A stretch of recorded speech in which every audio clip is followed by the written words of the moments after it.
തൃശൂർ ജില്ലയിലെ കേച്ചേരിക്കടുത്ത് സ്ഥിതി ചെയ്യുന്ന ഒരു പുരാതന ശിവക്ഷേത്രമാണ് പെരുവന്മല ശിവക്ഷേത്രം.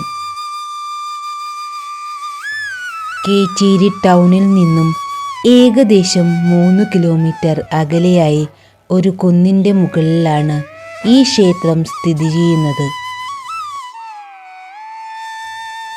വളരെ ചെങ്കുത്തായതും ഉരുളൻ കല്ലുകൾ നിറഞ്ഞതുമായ ചെറിയ പാത കയറി വേണം ക്ഷേത്രത്തിലെത്താൻ. മല കയറുമ്പോൾ പാതയുടെ 2 വശത്തും നല്ല മനോഹരമായ പുൽമേടുകളാണ്. മലയുടെ പകുതി എത്തിയാൽ അവിടെ നിന്നും താഴേക്കുള്ള ദൃശ്യം വളരെ മനോഹരമാണ്.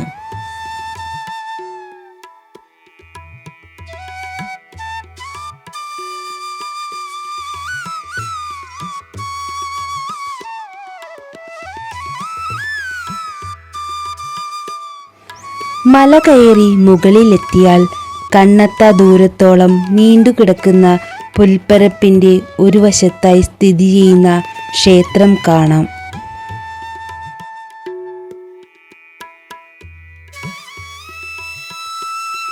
പരശുരാമനാൽ പ്രതിഷ്ഠിക്കപ്പെട്ട 108 ശിവാലയങ്ങളിൽ പെടുന്ന ഒരു ക്ഷേത്രമാണ് പെരുവന്മല ശിവക്ഷേത്രം. മറ്റു ക്ഷേത്രങ്ങളിൽ നിന്നും വ്യത്യസ്തമായി ഈ ക്ഷേത്രത്തിൻ്റെയും മുഖമണ്ഡപത്തിൻ്റെയുമെല്ലാം മേൽക്കുര ഷീറ്റുമേഞ്ഞതാണ്. സമുദ്രനിരപ്പിൽ നിന്നും ഏകദേശം 500 അടി ഉയരത്തിലായതിനാൽ കാറ്റു പിടിച്ച് ക്ഷേത്രത്തിൻ്റെ ഓടിനെല്ലാം കേടുപാടുകൾ സംഭവിക്കുന്നതിനാലാണ് ഇത് ഷീറ്റുമേഞ്ഞിരിക്കുന്നത്.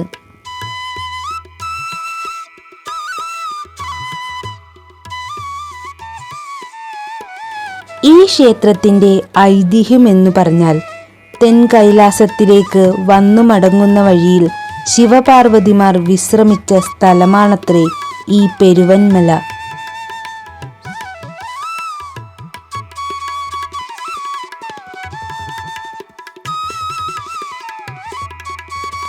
തെൻ കൈലാസം എന്നാൽ ശ്രീ വടക്കുംനാഥ ക്ഷേത്രമാണ്. അവിടെ വന്നു മടങ്ങുന്ന വഴിക്ക് ഈ മലയുടെ പ്രകൃതി ഭംഗി കണ്ട് ഇവിടെ ശിവപാർവതിമാർ വിശ്രമിച്ചു എന്നാണ് വിശ്വാസം.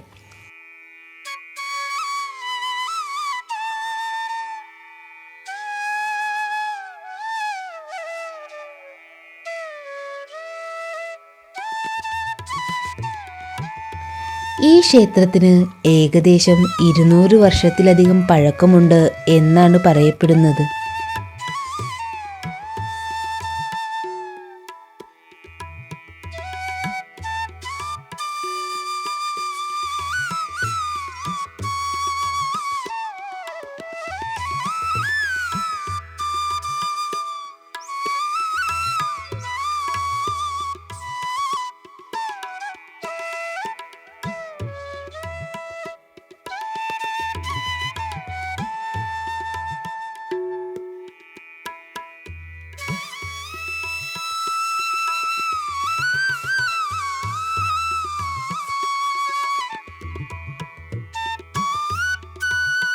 ചുറ്റമ്പലത്തിൻ്റെ ഉള്ളിലേക്ക് കടന്നാൽ ആദ്യം കാണുന്നത് മുഖമണ്ഡപമാണ്. കരിങ്കൽ തറയും തൂണുമെല്ലാമുള്ള ഈ മണ്ഡപത്തിൻ്റെ മേൽക്കുര ഷീറ്റുമേഞ്ഞതാണ്. അതിൽ നന്ദികേശിനി പ്രതിഷ്ഠിച്ചിട്ടുണ്ട്.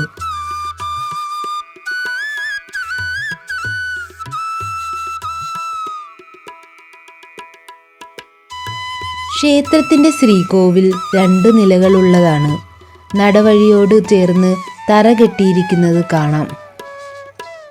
ക്ഷേത്രത്തിന് ചുറ്റും ആര്യവേപ്പും കൂവളവും തണൽ വിരിച്ച് നിൽക്കുന്നുണ്ട്.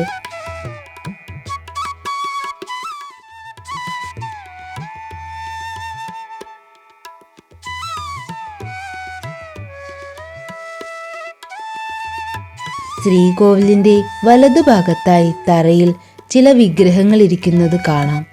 അതിൽ ഒരു ഗണപതിയുടെ വിഗ്രഹം മാത്രമാണ് പൂർണ്ണമായ വിഗ്രഹം. മറ്റു വിഗ്രഹങ്ങൾക്കെല്ലാം കേടുപാടുകൾ പറ്റിയിട്ടുള്ളതായി കാണാം. ഈ വിഗ്രഹങ്ങൾ കാണുമ്പോൾ തന്നെ ഈ ക്ഷേത്രത്തിൻ്റെ പഴക്കം ഊഹിക്കാവുന്നതാണ്.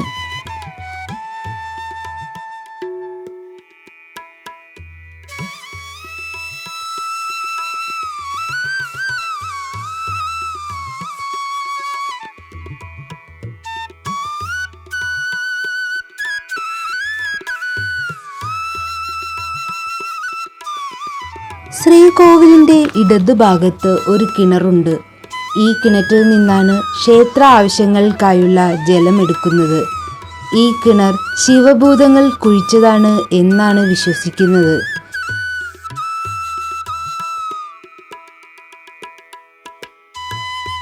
ഇരുപത്താറ് കോൽ ആഴമുള്ള ഈ കിണറിൻ്റെ അടിവരെ കരിങ്കല്ല് പടുത്തിട്ടുണ്ട്.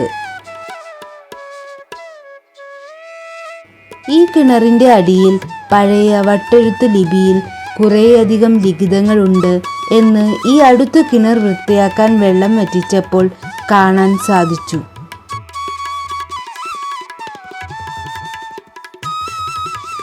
ഈ ക്ഷേത്രത്തിൽ ഒരു പ്രത്യേക വഴിപാടുണ്ട്. ചൂലും കയറും സമർപ്പണം. അതിൽ ചൂല് സമർപ്പണം മുടി വളർച്ചയ്ക്ക് വേണ്ടിയും കയർ സമർപ്പണം ശ്വാസകോശ സംബന്ധമായ അസുഖങ്ങൾ മാറുന്നതിനും വേണ്ടിയാണ്.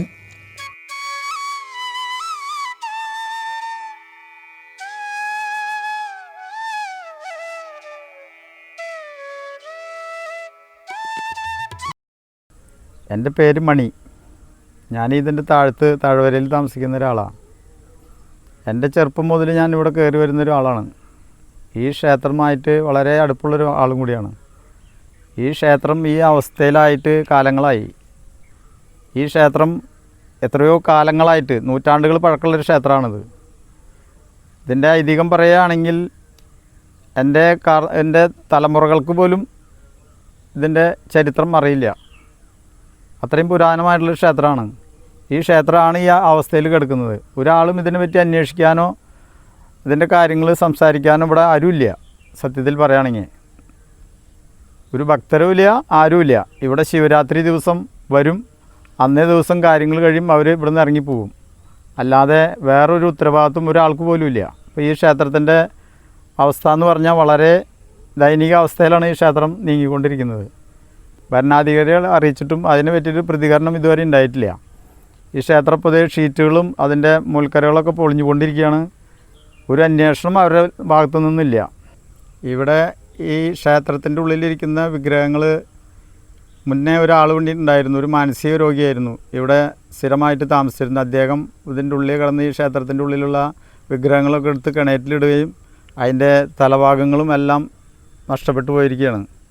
അതിന് ശേഷം ഇവിടെ അതിൻ്റെ ഉള്ളിൽ നിന്ന് കിണറ്റിൽ നിന്ന് എടുത്ത് പുറത്ത് വെച്ചിട്ടുണ്ട്. പക്ഷേ അത് നമുക്ക് മുന്നോട്ട് പോകാൻ പറ്റുന്നൊരു സ്ഥിതിയല്ല ആ വിഗ്രഹങ്ങൾ വെച്ചിട്ട്. അവസ്ഥയാണ്. ഞാനിപ്പോൾ ഇതിൻ്റെ മുകളിൽ സ്ഥിരമായിട്ട് വരുന്നൊരു വ്യക്തി. എൻ്റെ ചെറുപ്പം മുതൽ നമ്മളിവിടെ വരുന്ന ഒരാൾ ഞാൻ കണ്ടിട്ടുള്ളത്. സ്ഥിരമായിട്ട് വരുന്നവർ പിന്നെ വരുന്ന ശാന്തിക്കാരാണ്. അവർക്ക് പിന്നെ വന്നല്ലേ പറ്റുള്ളൂ. അല്ലാതെ ഇപ്പോൾ ഇവിടെ നമ്മുടെ ഈ താഴ്വരയിലുള്ളവരോ നമ്മുടെ ആൾക്കാരോ വളരെ അപൂർവമാണ്. വല്ലപ്പോഴും വരും, വരില്ല എന്നല്ല പറയുന്നത്. വല്ലപ്പോഴും ഒന്ന് കയറി വരും എന്നല്ലാതെ വേറെ ഒരു കാര്യങ്ങളും ഇല്ല. ഇവിടെ ഞാൻ കാണാറില്ല, ഇത്രയും കാലമായിട്ട് കാണാറില്ല. ശിവരാത്രി ദിവസം ഇവിടെ എല്ലാവരും ഉണ്ടാവും. ഇവിടുത്തെ ബോർഡിൻ്റെ ആൾക്കാരുണ്ടാവും, നാട്ടിലുള്ള ജനങ്ങളും ശിവരാത്രി ദിവസം ഇവിടെ വരാറുണ്ട്. ശിവരാത്രിക്ക് ഇവിടെ വഴിപാടുകളും കാര്യങ്ങളും പിന്നെ മറ്റുള്ള ആഘോഷങ്ങളും പരിപാടികളൊക്കെ ഉണ്ടാവാറുണ്ട്. അതിൽ കൂടുതൽ അന്നദാനം നടക്കാറുണ്ട്. പൂജ 6:30 തൊട്ട് 9 മണി വരെ, വൈകിട്ട് 5:30 മുതൽ 7 മണി വരെ. ഈ മലയുടെ മുകളിൽ സാമൂഹ്യ പ്രവർത്തകരുടെ ഭയങ്കര അനാസ്ഥയാണ് ഇവിടെ നടന്നുകൊണ്ടിരിക്കുന്നത്. നേരം വെളുത്ത രാത്രിയും പകലും ഇല്ലാതെ ഇതിൻ്റെ മുകളിൽ തമ്പടിച്ചുകൊണ്ട് ഇതിൻ്റെ മുകളിൽ നടക്കാത്ത ഒരു വിഷയങ്ങളും ഇല്ല. അത് ഭരണാധികാരികളെ അറിയിച്ചിട്ടും അതിൽ നിന്നൊരു പ്രതികരണം ഇതുവരെ ഉണ്ടായിട്ടില്ല. അതിനെതിരെ പ്രതികരിക്കണം എല്ലാവരും. കയ്യേറ്റം, ഇവിടെ സ്ഥലം കയ്യേറിക്കൊണ്ടിരിക്കുകയാണ്. ഇവിടെ ഇപ്പോൾ വഴി വെട്ടിക്കൊണ്ടിരിക്കുന്നു. പടിഞ്ഞാറ് സൈഡ് അമ്പലത്തിൻ്റെ ക്ഷേത്രത്തിൻ്റെ പടിഞ്ഞാറ് സൈഡ് കൂടി വഴി വെട്ടിക്കൊണ്ടിരിക്കുന്നു, കയ്യേറിക്കൊണ്ടിരിക്കുന്നു. ഇതിനെ തടയാനോ ഇതിനെ ഒരു കാര്യത്തിനും ഒരാൾ മുന്നിൽ ഇറങ്ങുന്നില്ല. അവരെ അറിയിച്ചുകൊണ്ടും ഒരു പ്രതികരണം അവരുടെ ഭാഗത്തു നിന്നൊന്നും ഉണ്ടായിട്ടില്ല ഇതുവരെ. ഈ ക്ഷേത്രത്തിലേക്ക് വരാൻ മറ്റൊരു വഴി കൂടിയുണ്ട്. അത് വടക്കാഞ്ചേരി കേച്ചേരി റോഡിൽ തലക്കോട്ടുകര മുസ്ലിം പള്ളിക്ക് മുൻപിലൂടെയാണ്. ഈ വഴിയിലൂടെയും ഏകദേശം 500 മീറ്റർ മല കയറി വേണം ക്ഷേത്രത്തിലെത്താൻ.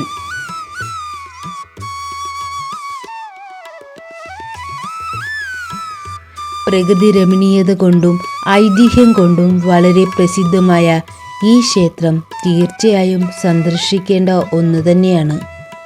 ക്ഷേത്രമെന്ന നിലയ്ക്കല്ലാതെ ഒരു വിനോദസഞ്ചാര കേന്ദ്രമായി കൂടി ഇവിടേക്ക് ആളുകൾ എത്തുന്നുണ്ട് എന്നത് ഈ സ്ഥലത്തിൻ്റെ പ്രാധാന്യം വർദ്ധിച്ചു വരുന്നതിൻ്റെ ഒരു സൂചന കൂടിയാണ്.